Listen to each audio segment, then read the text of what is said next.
Perfeitamente. Então, dando continuidade ao nosso curso, nós vamos falar agora do while, né? O faça enquanto. Então, diferentemente do while, o do while garante que o código seja executado pelo menos uma vez, pois a condição só é testada no final do bloco, né? Então, a condição no do while vem depois. Primeiro, ele executa o bloco de código que a gente quer e depois ele vai estar verificando a condição. É como se fosse um pouco inverso, né? Enquanto o while primeiro executa a condição e depois executa o bloco de código, né? O código que a gente quer, a instrução, o conjunto de instruções. Perfeito, vamos lá ver aqui para vocês entenderem. Vamos abrir o nosso NetBeans. Dessa forma, vamos criar aqui um projeto. E nesta aula aqui nós vamos falar tanto do while e do for também, né? Vamos tentar ser mais flexíveis, uma vez que vocês já entenderam o coração dos laços de repetição. Então vamos lá, aula 10. Vamos lá, do while e vamos lá aqui for. Vocês já entenderam o coração? Se você assistiu a aula passada, você já entendeu o coração aqui dos laços de repetição. Nós só vamos aprofundar ainda mais. Então, vamos lá fazer a demonstração aqui do while. Do while é simplesmente nós vamos ter aqui, vamos fazer um int, vamos chamar também de contador. Vamos atribuir um valor 1.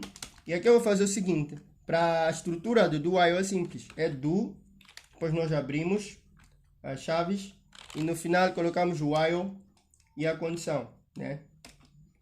No caso seria assim, só que não pode estar aqui embaixo, tem que estar aqui. Depois nós temos o ponto e vírgula, ok? Para fechar. Então é basicamente assim, a estrutura é essa. Então primeiro ele vai executar a instrução, no caso aqui o contador, né? Vamos lá, teremos um system print, né? System out print, não, system out print, vamos dizer contador mais, e depois vamos aqui atribuir a nossa variável. Nossa variável contador. E vamos fazer um incremento, né? Contador mais mais. E no caso aqui, vamos pôr a mesma condição da aula passada, né? Quando o contador for menor ou igual a 5. Então, enquanto ele for menor ou igual a 5, ele vai permanecer. Então, no caso, ele vai estar a executar o bloco. Depois vai perguntar, a condição é verdadeira? Se não for verdadeira, ele vai dar continuidade. Nesse caso, vai abandonar a repetição. Porém, se for verdadeira, ele vai voltar aqui para o do, vai fazer. Porém, diferentemente do while, ele executa pelo menos uma vez, porque a primeira coisa a ser feita é a instrução que a gente coloca. Então, vou estar aqui salvando e executar. Vocês notaram? Então ele executou, né, pela primeira vez, segunda e foi. E aqui quando ele entendeu que não, agora já não atende à condição, deu continuidade. É dessa forma. Vamos lá agora falar aqui do for, né? Que significa para, né? Do inglês para. Então, o for é a estrutura mais utilizada quando a gente sabe o número exato de repetição, né? Ele concentra a inicialização, né? Dentro dele nós temos a inicialização, a condição e depois o incremento numa única linha, né? Nós já temos os três elementos de um laço, de um loop, concentrados numa única linha. Então, ele já facilita a leitura e organização, garantindo o clean code, né? Deixando ali o nosso código bem limpo, bem organizado. E aí, no caso, nós temos a primeira parte que é a inicialização, né? Nós vamos estar a inicializar alguma variável, né? Depois nós também vamos ter uma condição para essa variável e depois nós vamos incrementar, que é para nós definirmos já de início o que nós queremos fazer. E nós utilizamos o for porque nós já sabemos o número exato. Por sabermos o número exato, nós inicializamos e depois, né, nós inicializamos a variável que vai estar entre a condição, né? E depois nós vamos também trabalhar essa variável, no caso, fazendo com que ela seja incrementada. Isso aí vai depender da forma como você quiser estruturar. e vai garantir com que a gente faça algo mais organizado ainda. Então vamos fazer esse exemplo aqui inicial para vocês poderem ver, né? É o seguinte, venho para cá, vou fazer depois do contador, né? Vamos fazer um for. Só você escreverem for e abrir aqui, né? Parênteses curvos, depois chaves ou chavetas, como você quiser chamar. Então aqui dentro nós vamos ter 3 etapas. A primeira parte é a inicialização. Nós vamos declarar, por exemplo, uma int i vai ser igual a o quê? A 0, ponto e vírgula. É a primeira parte. Inicializamos uma variável, né? Normalmente você vai ter que dar um nome específico. Eu coloquei i, no caso esse i seria a iteração, porque basicamente iteração aí tem a ver com aquela questão que eu disse, que é um conjunto de instruções que são repetidas, né? Então nós vamos repetir a partir do 0, né? Nossa variável int.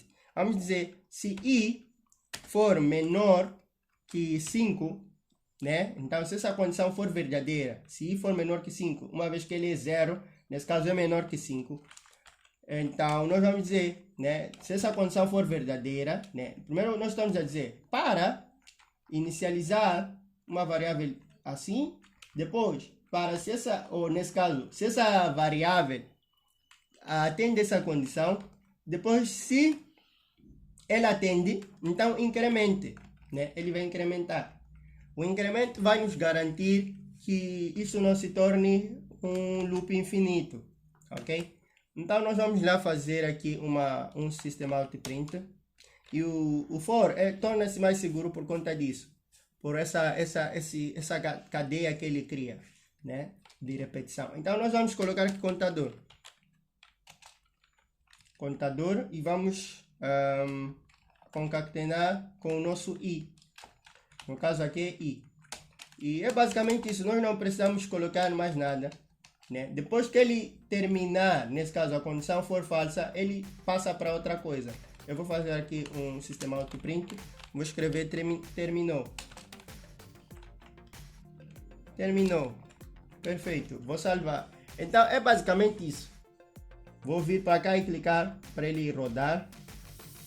Vocês notaram? E foi bem rápido, ok? A questão que eu disse, que os nossos computadores têm um poder computacional que torna tudo mais rápido. Então, vocês notaram? Contador 0, contador 1, e assim chegou até no final, terminou. Vocês notaram? Aqui nós colocamos menor ou igual, podemos pôr assim e tudo mais. Nós podemos também colocar aqui várias situações, né? Não simplesmente nós temos que fazer aqui, mas sempre nessa estrutura nós temos assim. Mais para frente eu vou trazer mais situações assim, em que nós vamos utilizar os laços de repetição para vocês poderem ver, né?